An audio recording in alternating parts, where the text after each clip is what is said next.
Well, Craig, welcome to the Blaze, first of all. Yeah, I suppose we could start by summing up what enticed you to making the switch over to England and more importantly to the Blaze.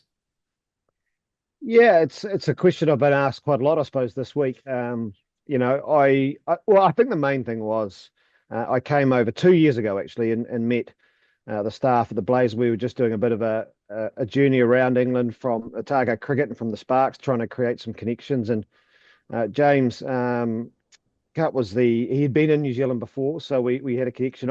I'd signed Kirsty Gordon 2 years ago as our overseas player, so that's created the connection. And then fast forward to this year just gone, I came over for a month and spent a month with the Blaze, with obviously the top team, but also with the second 11, with the academy, with Kane, and I got to know the people, got to know the players, and I suppose I always talk about I've got to have passion and desire, and I think I left that month with a real passion and desire for the people and for the organisation. I didn't know that was going to end up with me putting my name in for a head coaching role because obviously Guesty was still there and locked in and doing an amazing job. But yeah, and then when the job came up, you just trust your gut, and I've got a wonderful job here. I've got a wonderful group, but something just said, "Hey, let's have a go," and here we are. So I'm delighted and very humbled and feel privileged to be given the opportunity. But there must have been something that fire in the belly just said, "Yeah, let's go for it."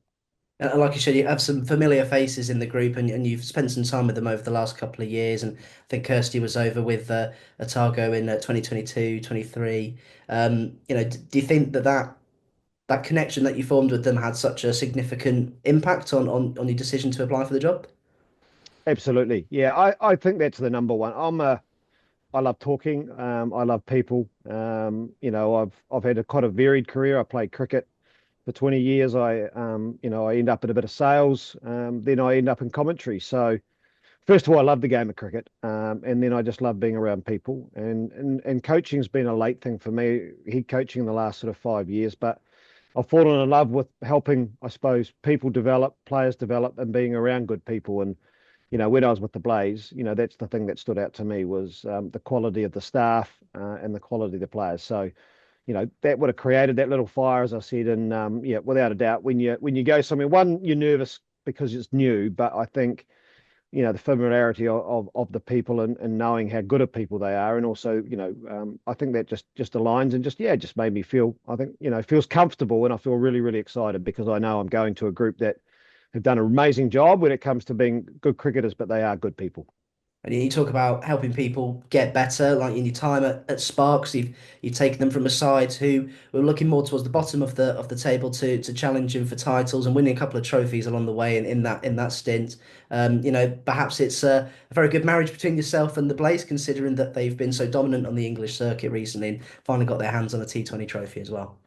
Yeah, it's a little bit different. Yeah, to say we were at the bottom of the table is probably an understatement. We were probably lucky there was a bottom because we would have been below that. And I know I say that respectfully to my group, but yeah, over the last 2 or 3 years, we've formed into a very good cricket team. They've won 250 over titles. We've lost a final in the T20s.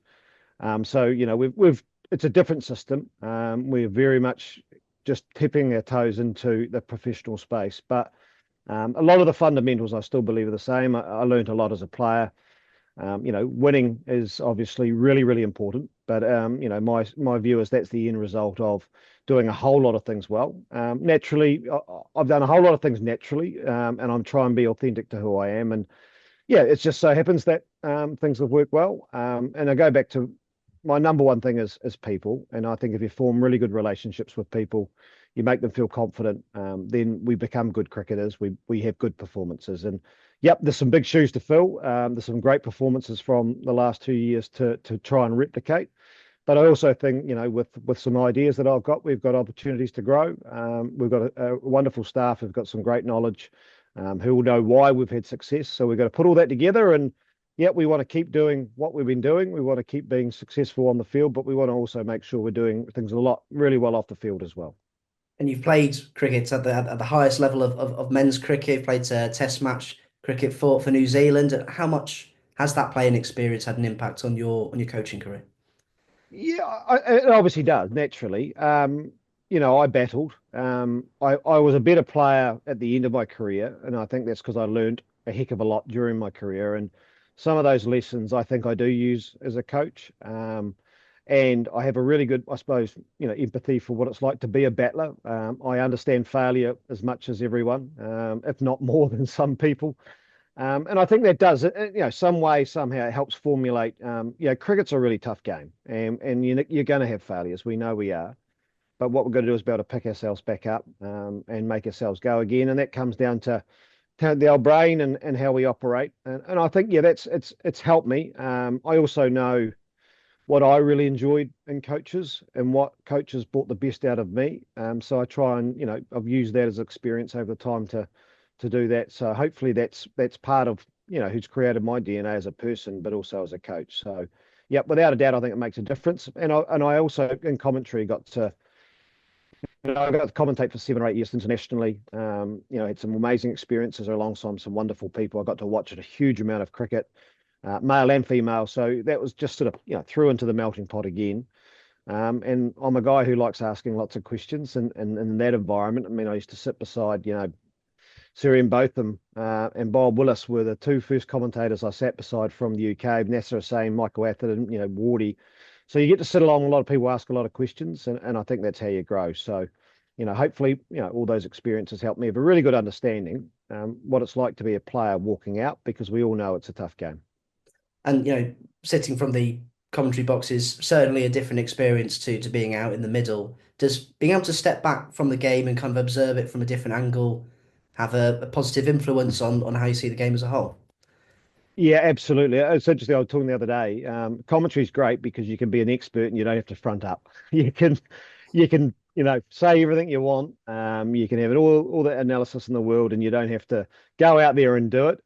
Something I tried to make sure I didn't do. I didn't talk about myself. I didn't have a good enough international career, but it made you think about what you're doing. You got to watch a lot, and then you've got a whole lot of tools at your sort of side, and also great people that you get to talk alongside. So yeah, being able to do that. And then I think when I finished playing, I thought I'd be a wonderful coach because I had all this knowledge. Well, coaching's not about my knowledge. It's about understanding the game, yes, but we've got to work with players to help them grow and them develop. And you've got so many different styles that you've got to be able to implement because everybody's different. I mean, I grew up probably in an age where we got told to hold the bat the way that we were told, that the wisdom told us to do it, and we got told to hold the bat and do this. Whereas things are different now.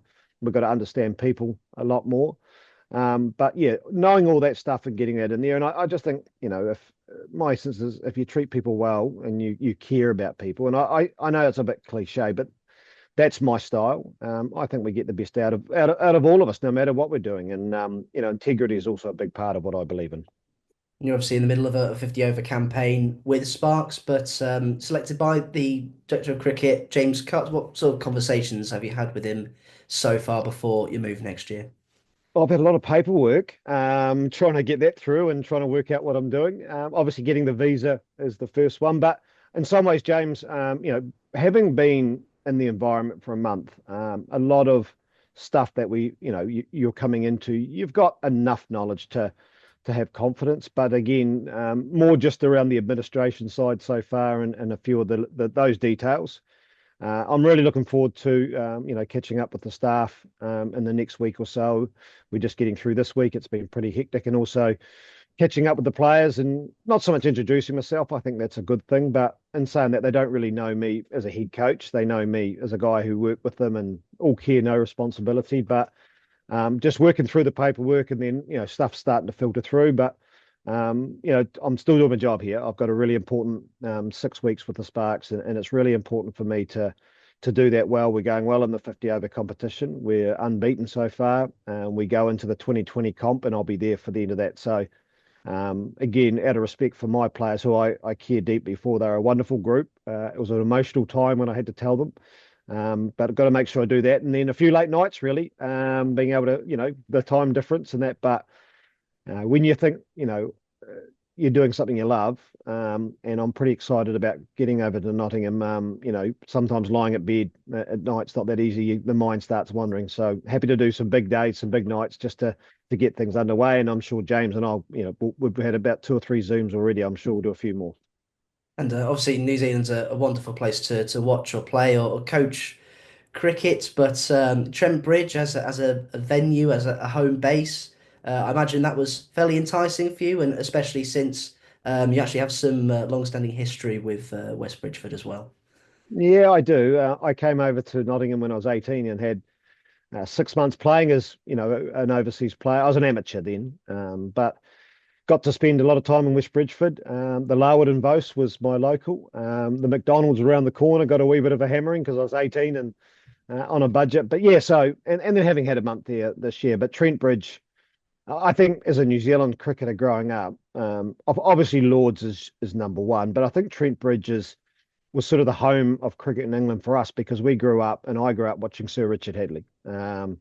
And then after that, Chris Cairns had a good stint there as well. So Sir Richard Hadlee and Nottinghamshire Cricket Club were, hand in hand. So that's sort of where I think our connection always. And when I came over as an 18-year-old, it was a dream come true for me to come there. And yeah, I mean, Trent Bridge, everyone I've talked to, I've just caught up with Jacob Duffy, who I think spent the last two games playing, in the 4 days. And he just said to me, "You lucky, you know what? It's an awesome place." So yeah, I can think of a lot worse places to call home, and a lot worse places to turn up every day and say, "This is my office." And having not played professionally outside of the New Zealand sphere, I suppose this is a very exciting opportunity to be going someplace new and starting a new challenge. Yeah, exciting, and then I think a little bit nervy. There's the days have rolled on, the reality's probably kicked in. It's been a pretty hectic few days since the announcement. A lot of people sending some lovely messages. As I said, telling my players was pretty emotional, but yeah, it's I love writing things down. I'm writing a lot of notes, but no, I can't wait. Coming to a fully professional setup, as I said, and I'll say it many times, wonderful people. Cricket, the job is to win. England is, along with Australia, I think, the benchmark when it comes to the way cricket's run and the fully professional setup. So to get myself involved in that, I never thought, like when people say it's a dream, it wasn't a dream because I was only a coach 5 years ago fully. But it is certainly a dream now. And I can't wait to get over and get involved. But in the day, one thing I learned as a cricketer is that don't let the outside, all the little things, beat you up and grab a hold of you. End of the day, when you walk over the boundary line, there's still a pitch, there's still 11 players, and end of the day, we're still playing the game of cricket, we're still coaching the game of cricket. Yes, the standard's high. There's some quality players, but if we do things right, we'll keep growing. And as I said, success is really important, winning is really important, but to do that, you've got to do a whole lot of things well. And that's what I'm looking forward to getting over. It'd be great to work. My job is sometimes 6 to 8 in the morning. We fill the day, and then I'm from, our contracts as such. If players train from 5 o'clock, so sometimes you're training till even 9 o'clock at night. So even just having a bit more of a normal working day and having being around the staff during the daylight hours during the day will be quite nice. And you'll be reunited and working with Captain Kirsty Gordon. Everyone who has spent a reasonable amount of time with her knows what kind of a character and a leader she is. How much are you looking forward to working with her on a full-time basis? Yeah, can't wait. Had some good time with Kirsty. She was with us in 2 years ago in our 2020 comp and came over and made a real impact. I think they were here for 4 games, her and Lindsay Smith, and made a real impact. She let me know and probably discussed why I didn't sign her last year. And then, yeah, got to captain. Oh, I got to coach New Zealand Day against England Day last year in the 50 over series, and Kirsty was involved in that as an opposition. So we used to have a nice joke in the mornings. And the Sparks player, we've got quite a wide range of players who have been involved, and Marshy's one of them who's on the coaching staff. She's played for the Sparks and Kirsty, so we've got a nice network there. But no, I can't wait. I think Kirsty, I really saw when she's in her environment last year with the Blaze and especially in the T20 Cob, I saw her leadership. I think is what sets is a real strength for the Blaze. Her knowledge of the game, her tactical knowledge, outside of just being a quality player, and I think she, probably missing out on England. I think personally she could be easily there. So no, I can't wait. I can't wait to have some good conversations. I know it won't be all one way. She knows I like to talk, and she likes to get her way. So I'm sure that's going to be a lot of fun.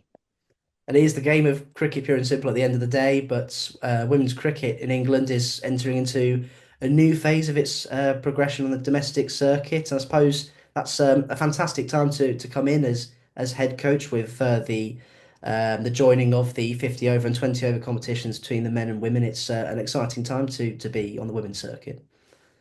Yeah, I think in general, just being in the women's game is exciting. We're a little bit behind here in New Zealand, just around financing and resource, but again, we're trying to play catch up and yeah, to the whole works. The quality of cricket, the way the structure's working, the personal investment. It's wonderful, and players are being rewarded for the hard work that they've been put in. It's more than a career now. It's everything you can do. So, but I think it's also really important that we've got to be careful that we've got to keep the purity of the game as well, and the purity of why we play the game of cricket. I think that's really important. So, that keeps us grounded, but it also makes us want to turn up for the right reasons. But you did right, and to come over and yeah, when I say I feel humbled and privileged, I really do, and that's because obviously the Blaze and Nottingham are a wonderful team and club, and to have my name associated and walk in and be part of that is, yeah, I'm quite an honest person. It really is humbling, and I understand it comes with huge expectations, and I have them as well. But to be part of that will be really, really special, and I'm looking forward to that. There's nothing better as players get challenged as coaches and as people we want to challenge. And this is going to be a great one, and I can't wait. Well, thank you for staying up into the late hours to speak with us for the first time, Craig. And we wish you all the very best when we see you come over here in February. Yeah, thank you. I can't wait. Can't wait.